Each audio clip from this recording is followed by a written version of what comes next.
ഹരിശ്രീ ഗണപതയേ നമ. അവിഘ്നമസ്തു. ഓം നമോ ഭഗവതേ വാസുദേവായ. ശ്രീകൃഷ്ണ പരമാത്മനേ നമ. ഗുരുവര കരുണാലേശമുണ്ടെന്നു വന്നാൽ ഒരുവനും ഒരു കാര്യം സാധ്യമല്ലാതെയുണ്ടോ?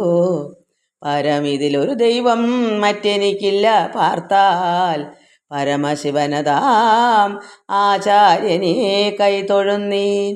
പരമശിവനതാം ആചാര്യനെ കൈതൊഴുന്നീൻ. പരമശിവനതാം ആചാര്യനെ കൈതൊഴുന്നീൻ. എല്ലാ ഭക്തമക്കൾക്കും എൻ്റെ വിനീതമായ പ്രണാമം. എല്ലാവർക്കും എല്ലാ നന്മയും ശാന്തിയും സമാധാനവും എല്ലാ നൽവരങ്ങളും ഉണ്ടാകണമെന്ന് പ്രാർത്ഥിക്കുന്നു. ഇന്ന് ഭാഗവത പാരായണം നമുക്ക് കുറച്ച് വായിക്കണം. എന്നാൽ ഇന്ന് ഒരു 5-8 ദിവസത്തെ മക്കളുടെ പേരുകൾ ഒത്തിരി വട്ടമുള്ള പേരുകളുണ്ട്, പക്ഷേ ഓരോ പ്രാവശ്യം പറയാം. കാരണം ഒരു പേര് തന്നെ ഒത്തിരി വട്ടമുണ്ട്. അതിന് ഇടയ്ക്കിടയ്ക്ക് എഴുതിയെടുത്താൽ ചിലപ്പോൾ ചിലതില്ലാതെ പോയേക്കാം. എങ്കിലും ഞാൻ ഒരു 5-6 ദിവസത്തെ 8-9 ദിവസത്തോട്ടുള്ള പേരുകൾ ഞാൻ എഴുതിയിട്ടുണ്ട്. എല്ലാ മക്കളുടെയും പേര് പറയുന്നതോടൊപ്പം ഇത് പേരില്ലാത്ത മക്കളെ കൂടെയാണ് പറയുന്നത്. എല്ലാ ഭക്തജനങ്ങൾക്കും വേണ്ടി കൂടെ പ്രാർത്ഥിക്കുന്നു. ഭഗവാനെ എല്ലാവർക്കും കാരുണ്യം ചൊല്ലണമേന്ന് പ്രാർത്ഥിക്കുന്നു. നിർമ്മല, പവിത്രൻ, ശ്രേയ, ഗീതാ നായർ, ജയാനിൽ, പ്രസന്ന, രുക്മിണി മോഹൻ, സ്മിത, ശ്യാമള രാജേന്ദ്രൻ, വത്സല, ജഗദമ്മ, വേലായുധ വേലപ്പനാണോ വേലപ്പൻ വേലായുധൻ അറിയില്ല. ഞാനത് ഇപ്പോൾ അതിനകത്ത് യൂസർ എന്നേ ഉള്ളൂ. അന്ന് മുമ്പ് ഞാൻ നോക്കി, അന്ന് ഇങ്ങനെ കിടന്നു. ആ പേരിൻ്റെ എങ്ങനെ യഥാർത്ഥം അറിയാൻ ചിലപ്പം വേലപ്പൻ വേലായുധനായിരിക്കാം, അല്ലെങ്കിൽ വേലായുധൻ വേലപ്പൻ, എല്ലാം ഒന്ന് തന്നെ. ഗോകുൽ, ദേവി, ദീപ, അത് എനിക്ക് പേര് വ്യക്തമല്ല. ദീപ ദിഞ്ചറായി എന്നും കണ്ട് എനിക്ക് അറിയാൻ വയ്യക്കളെ. ഇപ്പോൾ ഒരു പേര് നമുക്ക് ഇംഗ്ലീഷിൽ എങ്ങനെ വേണമെങ്കിലും വായിക്കാമല്ലോ. അതുകൊണ്ട് പേര് തെറ്റിപ്പോയെങ്കിൽ ദീപ എന്ന് പറയാം. ദീപ, ബിജി ബിജു, രാധ, സുജ ഹരിഹരൻ, ശുഭകുമാരി, എൻ യൂസർ, നിർമ്മലയാണെന്നാണ് തോന്നുന്നത്. ഒരു നിർമ്മല ഇതിനിടയ്ക്ക് ഞാൻ കണ്ടു. അത് ഇപ്പം എൻ യൂസർ എന്ന പേരങ്ങ് മാറിപ്പോയി. ഇവിടെ നിന്ന് മറ്റേ നിർമ്മല പവിത്രൻ അല്ലാത്തൊരു നിർമ്മലയുണ്ട്. ആ നിർമ്മല രമേഷ് എന്നോ പേരങ്ങ് അത് മറന്ന്. ഇപ്പം എൻ യൂസർ എന്നത് കിടക്കുന്നത് ശ്രീല, വിജയമ്മ പാർത്ഥൻ, ബിന്ദു പ്രദീപ്, ശാന്തകുഞ്ഞ്, വിലാസിനി വലിയപറമ്പിൽ, താര മനോജ്, ജയ ബാലു, വിനിത രാജൻ, ലത രാജു, നളിനി. ഇതിന് എനിക്ക് തോന്നുന്നു ഇനിയുള്ളതൊക്കെ നമുക്ക് പറഞ്ഞതായിരിക്കും, എനിക്ക് ഓർമ്മ വരുന്നില്ല മക്കൾ. ഇതിനിടയ്ക്ക് വെച്ച് എനിക്ക് ചുമയും സൗണ്ടടപ്പൊക്കെ ആയിരുന്നല്ലോ. അതുകൊണ്ട് എല്ലാ ഭക്തമക്കൾക്കും വേണ്ടി പ്രാർത്ഥിക്കുന്നു. എല്ലാ മക്കളെയും ഭഗവാനിൽ അർപ്പിക്കുന്നു. ഭഗവാൻ എല്ലാവരെയും കാക്കണമേ എന്ന് പ്രാർത്ഥിക്കുന്നു. ഓം ലോക സമസ്ത സുഖിനോ ഭവന്തു. നമുക്ക് മക്കൾക്ക് എല്ലാവർക്കും കൂടി നമുക്ക് നാമം ചൊല്ലാം. നമ്മുടെ സഭാവതകീർത്തനം അല്പം, തോന്നിയൊന്നും പറ്റത്തില്ല. അത് ഈ പേരുകൾ മുമ്പേ ഞാൻ പറഞ്ഞതെന്ന് വെച്ചാൽ ഈ നാമം എനിക്കോ സൗണ്ടില്ല, അത് കേൾക്കുമ്പം നിങ്ങൾ മനസ്സിലെങ്കിലും അത് ചെല്ലണം. അതിനു വേണ്ടിയാണ് ഈ പേരുകൾ ഞാൻ മുമ്പേ പറഞ്ഞ് ഭഗവാനിൽ അർപ്പിച്ചത്. കാരണം നമ്മളെല്ലാം ഭജിക്കണം ഭഗവാനെ. നാരായണായ നമ, നാരായണായ നമ, നാരായണായ നമ, നാരായണ നാരായണ സകല സന്താപനാശന ജഗന്നാഥ വിഷ്ണു ഹരി നാരായണായ നമ. കല്യാണമാർന്ന ഹരി ലീലാമൃതം നൃവര ചൊല്ലാം കുറഞ്ഞതു ചെവിക്കൊള്ളുക പാപഹരം. എല്ലാം പറഞ്ഞിടുവതില്ലാരുമെന്നറിയ നല്ലൊരു വിഷ്ണു കഥ നാരായണായ നമ. കായങ്ങൾ കർത്തൃകരണം കാരണം ക്രിയകൾ കാലസ്വരൂപി ഹരി തൻ്റെ വിലാസമിതു. വീര്യങ്ങൾ ചേരും അവതാരങ്ങളുണ്ട് പല കാര്യാനുരൂപി ഹരി നാരായണായ നമ. നാരായണായ നമ, നാരായണായ നമ, നാരായണായ നമ, ഹരിശങ്കരായ നമ. നാരായണ സകല സന്താപനാശന ജഗന്നാഥ വിഷ്ണു ഹരി നാരായണായ നമ. എല്ലാ ഭക്തമക്കൾക്കും എൻ്റെ വിനീതമായ പ്രണാമം. എനിക്ക് ശ്വാസം ഇങ്ങനെ എടുത്ത് ചൊല്ലാൻ സൗണ്ടടപ്പോണ്ട് പറ്റുന്നില്ല. അതുകൊണ്ട് എല്ലാവരും ഇത് ബാക്കി ചൊല്ലണം ദിവസേന. ഇച്ചിരി ശകലമൊന്നും പോരാ, നന്നായി നമ്മുടെ മനസ്സ് തെളിയത്തൊക്കണം. നമ്മുടെ ഉള്ളിൽ പ്രകാശം വരുന്നത് വരെ. ചിലർക്ക് പെട്ടെന്ന് കിട്ടും, അതായത് ഭക്തി ഉള്ളതനുസരിച്ചാണ്. ചിലർക്ക് കുറേ നാമം ചൊല്ലിയിട്ടേ വരും, ചിലർക്ക് അങ്ങനെ വരാറുമില്ല. എന്താണെന്ന് വെച്ചാൽ ഭക്തി കുറവ്.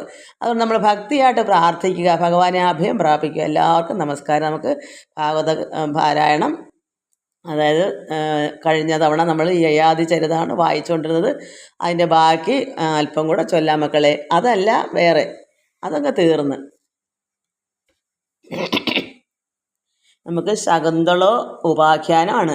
അതായത് പിന്നെ ശകുന്തളോ ഉപാഖ്യാനം എന്ന് പറഞ്ഞാൽ സുമതിപുത്രൻ രൈഫ്യൻ്റെ മകനായ ദുഷ്യന്ത രാജാവ്. നമ്മൾ ദുഷ്യന്ത മഹാരാജാവ് നമ്മൾ കേട്ടിട്ടുണ്ട്. കുട്ടിനാളിൽ എന്തൊക്കെയോ കുറച്ച് പഠിച്ചിട്ടുണ്ട്, എല്ലാം അല്ലാതെ അല്പം. ഇത് കാട്ടിൽ നായാടി വന്നപ്പോൾ ശകുന്തളയെ കണ്ടു, അങ്ങനെ അദ്ദേഹത്തിനോട് ഇഷ്ടമായി, രണ്ടുപേർക്കും ഇഷ്ടമായി, അങ്ങനെയുള്ളൊരു കഥ. അതിൻ്റെ ബാക്കി അങ്ങോട്ടും കുറച്ചുകൂടി ഇതിലുണ്ട്. അതുകൊണ്ട് അതാണ് ശകുന്തളയുടെ കാര്യമാണ്.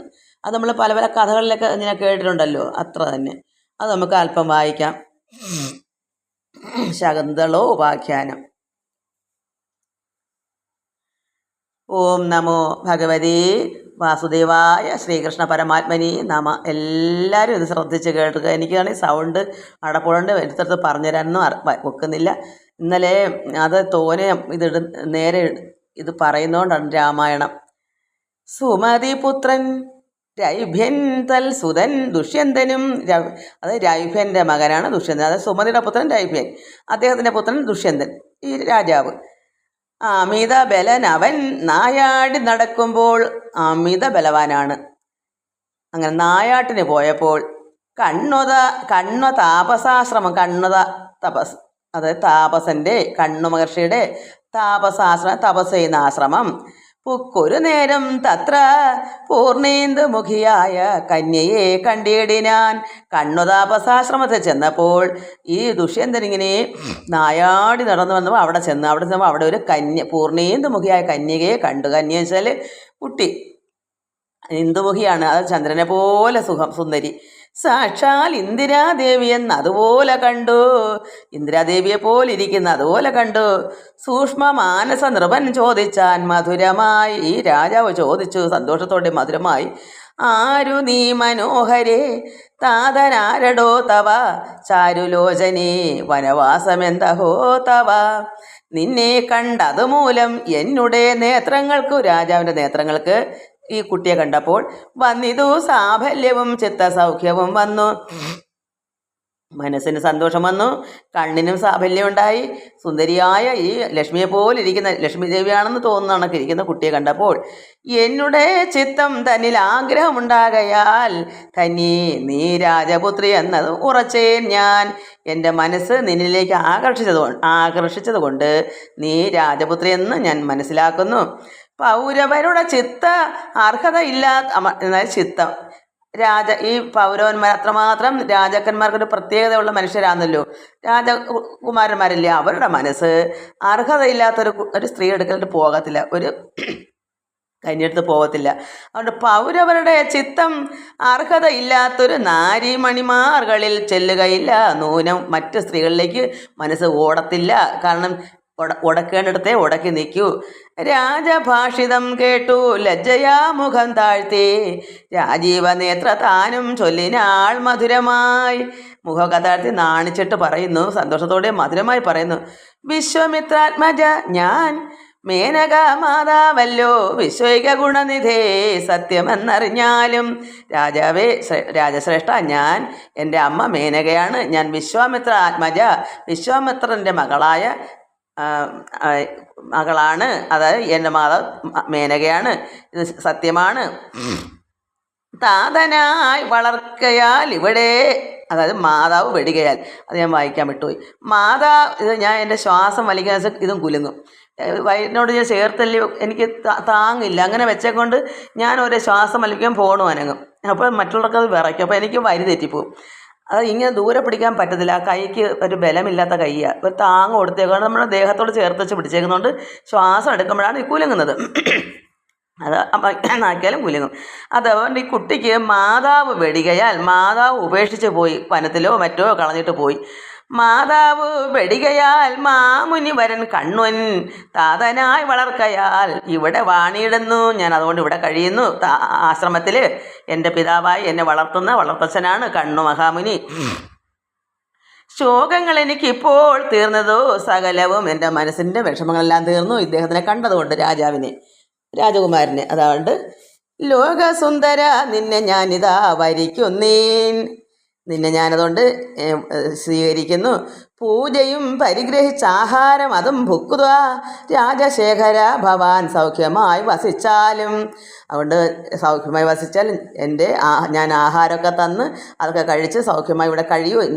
താങ്കളെ ഞാൻ വരിക്കുന്നു. അത് എന്നുവെച്ചാൽ എന്താണ്? വേട്ടുകൊള്ളുന്ന അല്ലെങ്കിൽ വിവാഹം കഴിക്കുന്നു. കന്യകാവാക്യം കേട്ടു ചൊല്ലിനാൽ നരപതി ധന്യനായി ചമഞ്ഞു ഞാൻ. നിന്നുടെ വാക്യത്തിനാൽ നിന്റെ വാക്കുകൾ കൊണ്ട് ഞാൻ ധന്യനായി. തന്നോട് സദൃശനാം പതിയെ നരപതി കന്യകമാർക്ക് വരിക്കുന്നത് ഭാഗ്യമത്രേ. അതായത് ഈ ഒരാൾക്ക് ചേരുന്ന സദൃശൻ എന്ന് വെച്ചാൽ ഇപ്പം രാജകുമാരിക്ക് അല്ല ഈ കുട്ടിക്ക് ചേരുന്ന അതേ ഒരു പുരുഷനെ വരിക്കാവുന്ന ഈ രാജകുമാരിമാർക്കും അങ്ങനെ ഉണ്ടല്ലോ. അതുകൊണ്ട് തന്നോട് അതായത് ഈ കുട്ടിയോട് സദൃശനാം പതിയെ ഭർത്താവിനെ നരപതി അതായത് ഈ രാജാവിനെ കന്യകമാർക്ക് ഇങ്ങനെയുള്ള കുട്ടികൾക്ക് വരിക്കാം, അത് സ്വീകരിക്കാം എന്നത് ഭാഗ്യമത്രേ എന്നുര ചെയ്തു. ഗാന്ധർവാഖ്യമാം വിധി കൊണ്ട് ഗാന്ധർവ കല്യാണം എന്ന് പറയും. അതായത് രാജകുമാരിക്ക് ഇഷ്ടമുള്ള വരനെ തിരഞ്ഞെടുക്കാം എന്നുര ചെയ്തു. ഗാന്ധർവാഖ്യമാം വിധി കൊണ്ട് മന്നവൻ ശകുന്തള തന്നെയും വേട്ടേടിനാൻ. ഗർഭവും ഉൽപ്പാദിച്ചു ഗമിച്ചു നരേന്ദ്രനും.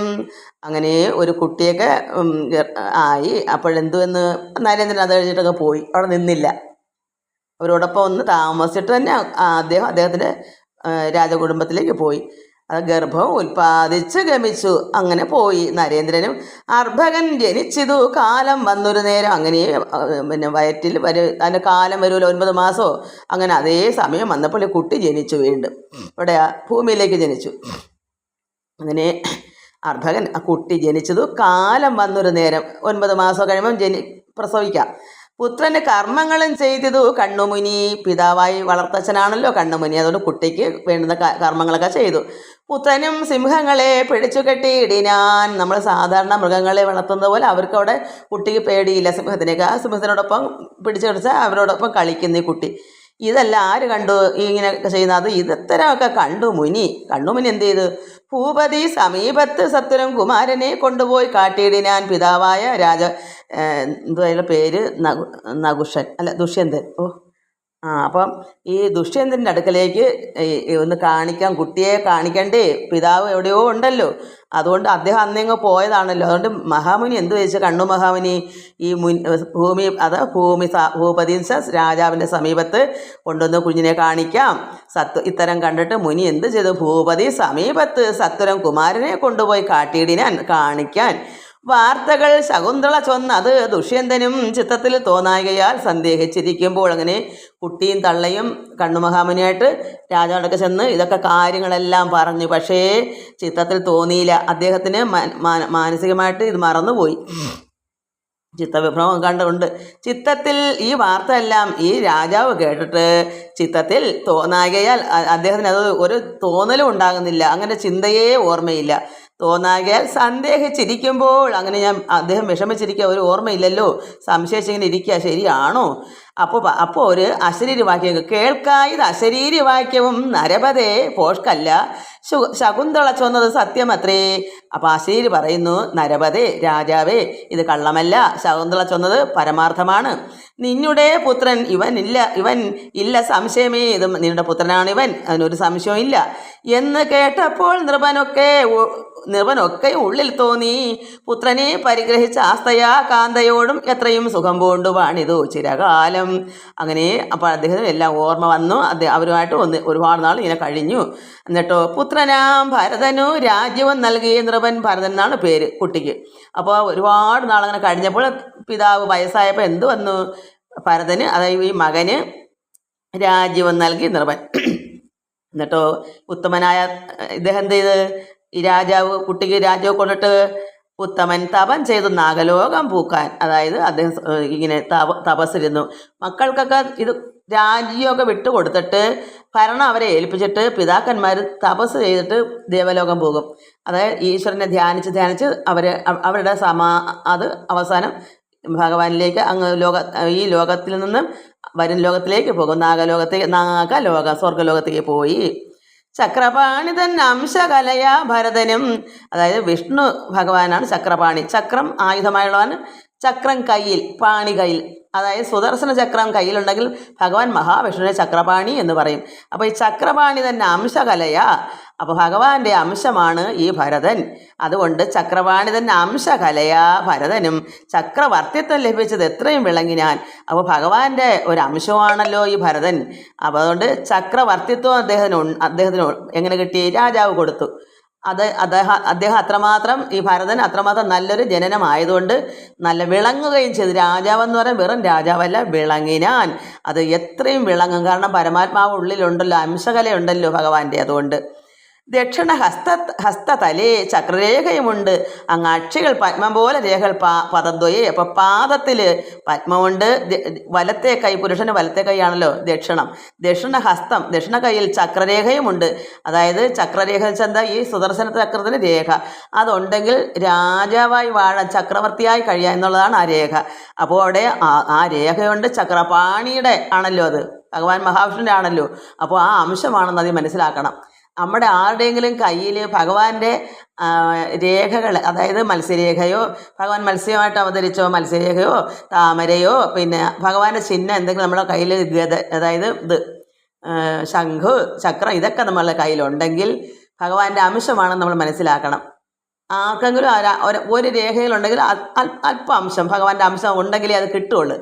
അത് പാദത്തിലായാലും മതി. പാദത്തിലും പാണിയിലും ഒക്കെ വരും. പെണ്ണുങ്ങൾക്ക് ഇടത്തേക്കാലോ ഇടത്ത് കൈയും, ആണുങ്ങൾക്ക് വലത്തേക്കാലും വലത്തെ കൈയും. അത് നമ്മൾ മനസ്സിലാക്കണം. അങ്ങനെ ചക്രവർത്തിത്വം ലഭിച്ച എനിക്കുള്ള വല്യഭാവം പറയുന്നത് കരുതരുത്. എൻ്റെ ജാതകത്തിൽ ഇങ്ങനെ പാണിപാദങ്ങളിൽ താമര തുടങ്ങിയ ചിഹ്നങ്ങളുണ്ടെന്ന് എഴുതിയിട്ടുണ്ട്. അന്നൊന്നും എനിക്കിതിൻ്റെ മാഹാത്മ്യം അറിയില്ലായിരുന്നു.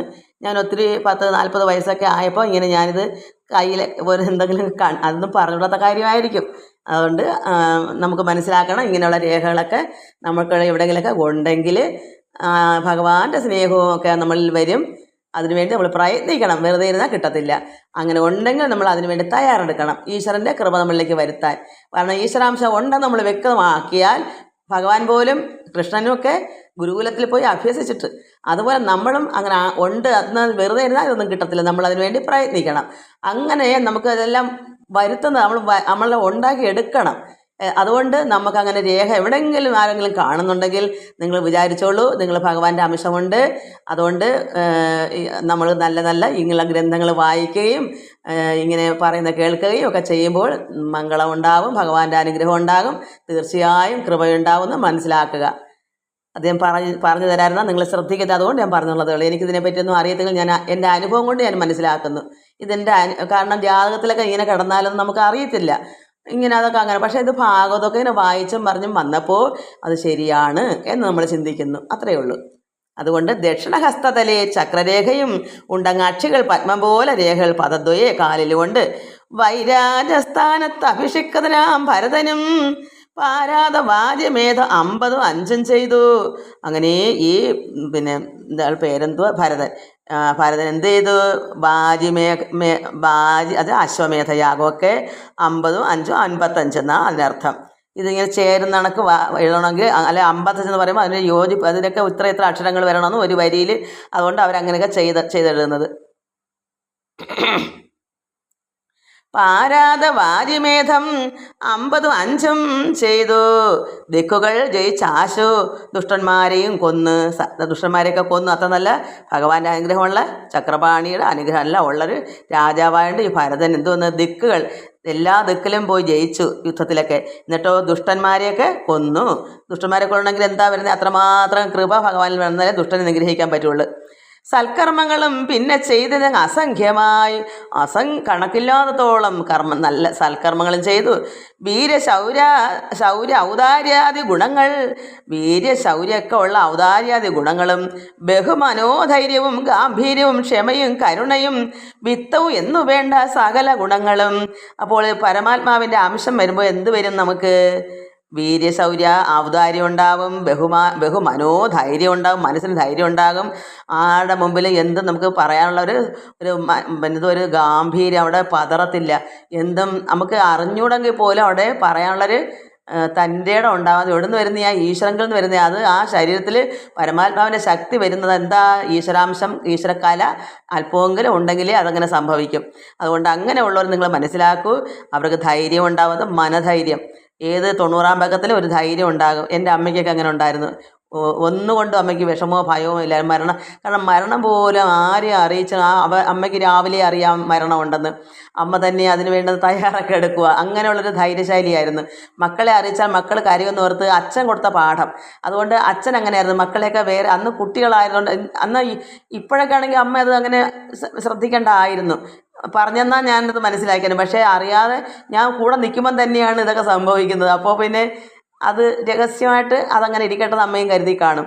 അതുകൊണ്ട് അവർക്ക് ധൈര്യമുണ്ട് എല്ലാത്തിനും. അതുകൊണ്ട് അങ്ങനെ ധൈര്യവും ഗാംഭീര്യവും ക്ഷമയും കരുണയും വിത്തവും ധനവും എന്ന് വേണ്ട സകല ഗുണങ്ങളും ഈ ത്രിഭുവനത്തെങ്കിൽ, ഈ 3 ലോകത്തെങ്കിൽ ആർക്കുമില്ല ഇതുപോലെ. അതെന്താ കാരണം?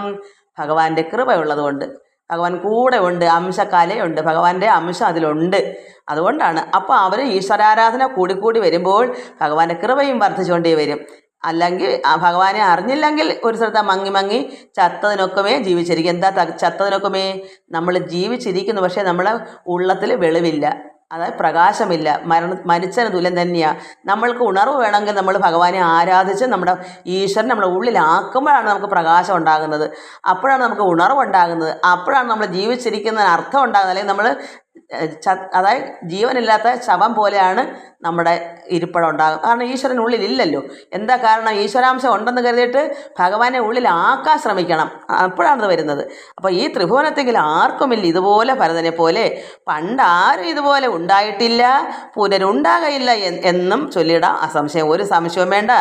മുമ്പ് ഇങ്ങനെ പിതാക്കന്മാർക്ക് പോലും ഇങ്ങനെ മുമ്പ് ഉണ്ടായിട്ടില്ല, ഇനിയോട്ട് ഉണ്ടാകത്തുമില്ല. അത്രമാത്രം പ്രസിദ്ധിയായിരുന്നു.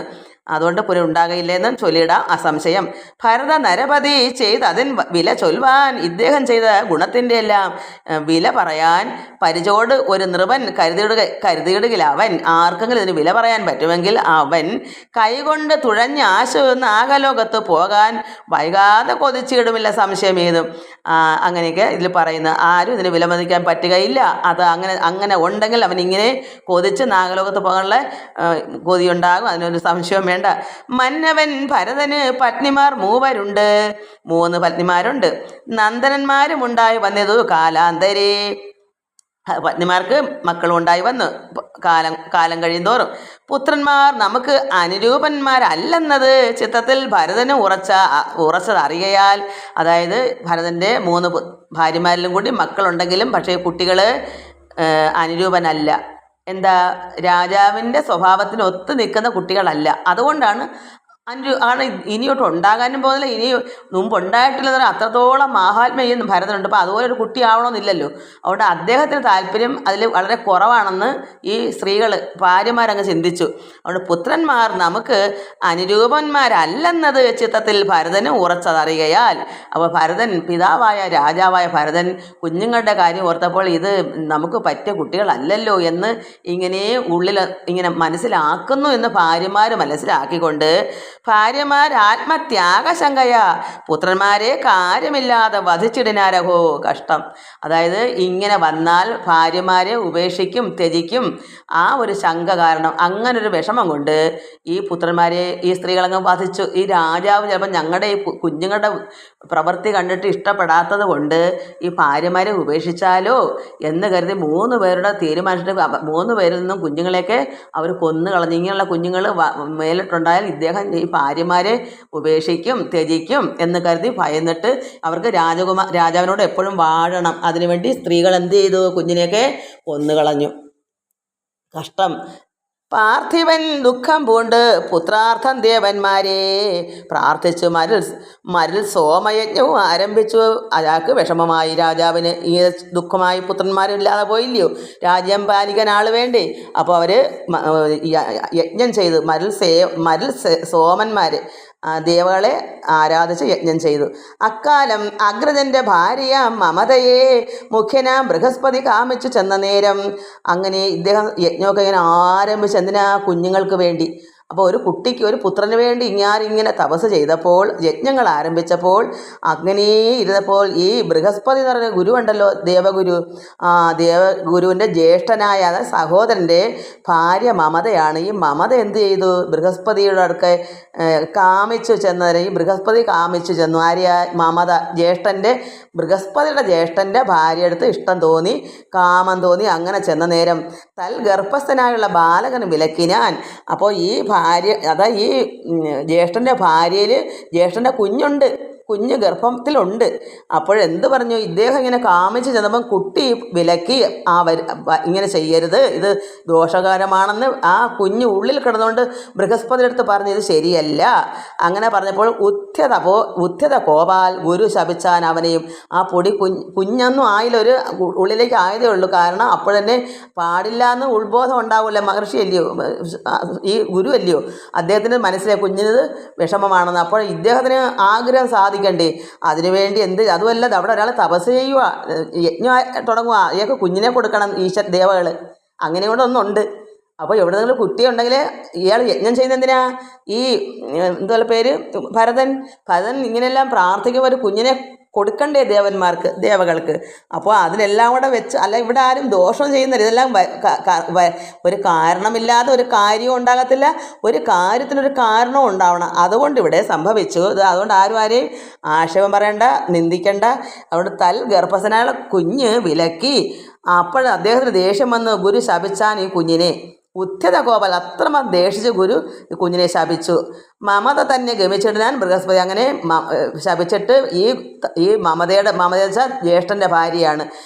ഇദ്ദേഹം എന്നിട്ട് കേൾക്കാതെ അവരെ കൈക്കൊണ്ട് മമതയ്ക്ക് അപ്പോൾ ഗർഭം രണ്ടതങ്ങുണ്ടായി വന്നു. ഉള്ളിൽ സ്വന്തം ഭർത്താവിൻ്റേത് കൊണ്ട് അനുജനായ ബൃഹസ്പതിയുടെ 2 കുഞ്ഞുങ്ങളും ഉള്ളിലുണ്ടായി. 2 പുത്രന്മാരെയും പെറ്റൊരു നേരം അവൾ. അങ്ങനെ കാലം കഴിഞ്ഞപ്പോൾ, സമയമായപ്പോൾ അവർ 2 ഒന്നിച്ച് തന്നെ പെറ്റു. അങ്ങനെ പെറ്റൊരു നേരം അവൾക്കുണ്ടായി ഭർത്തൃത്യാഗശങ്കയും മനതാരിൽ. അപ്പോൾ 2 കുട്ടികൾ വന്നപ്പോൾ അവർക്ക് സങ്കടം, എന്ത് സങ്കടമല്ല, ഒരു ലജ്ജ, എന്തോ ഒരു ആശങ്ക, എന്താ ഇനി സ്വന്തം ഭർത്താവ് ഇത് മുഖാന്തരം ത്യജിച്ചു കളഞ്ഞാലോ എന്ന്. അങ്ങനെ ഗുരുപുത്രനെ വെടിഞ്ഞ് അവൾ നടകൊണ്ടാൾ. അപ്പോൾ ഈ പ്രസവിച്ച കുഞ്ഞിൽ ഒന്ന് ഗുരുവിൻ്റെ ആണല്ലോ, ബൃഹസ്പതിയാണല്ലോ, അവർ അതിനെ അങ്ങ് കളഞ്ഞു, ത്യജിച്ചു. അപ്പോൾ ഈ ഗുരുപുത്രനെ വെടിഞ്ഞ് അവളും നടകൊണ്ടാൾ. അവളോട് ദേവകൾ ചൊല്ലിടിനാർ. സുതനോ ഭരദ്വാജന് വന്നപ്പോൾ സുതന് ഭരദ്വാജനെന്ന് നാമവും വന്നു. അങ്ങനെ ദേവകൾ എന്ത് ചെയ്തു, ഈ ഗുരുസുതനെയാണല്ലോ കളഞ്ഞത്, അതിനെ ദേവകൾ ഭരദ്വാജനെന്ന് പേരുമിട്ടു. എന്നിട്ട് സുതന് ഭരദ്വാജനെന്ന് നാമവും വന്നു.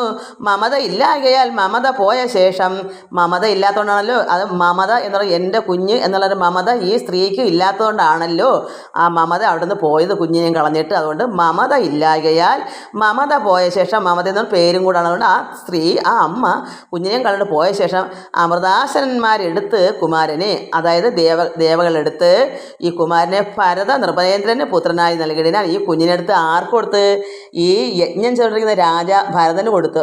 അത്രമാത്രം പുത്രനില്ലാത്ത ദുഃഖം കൊണ്ട് അയാൾ നല്ല നല്ല യജ്ഞങ്ങളും ചെയ്ത് മരുത്സവമ യജ്ഞമൊക്കെ ചെയ്തുകൊണ്ടിങ്ങനെ പ്രാർത്ഥിച്ചിരിക്കുകയല്ലേ. അപ്പോൾ ഒരു കുട്ടിയെ ഇങ്ങനെ കൊടുക്കാമല്ലോ. കുട്ടിയെ സന്തോഷമായിട്ട് ഈ ഭരത നൃപേന്ദ്രന് നൽകി. പരിദോഷവും വന്നു ഭരതൻ അകതാരിൽ.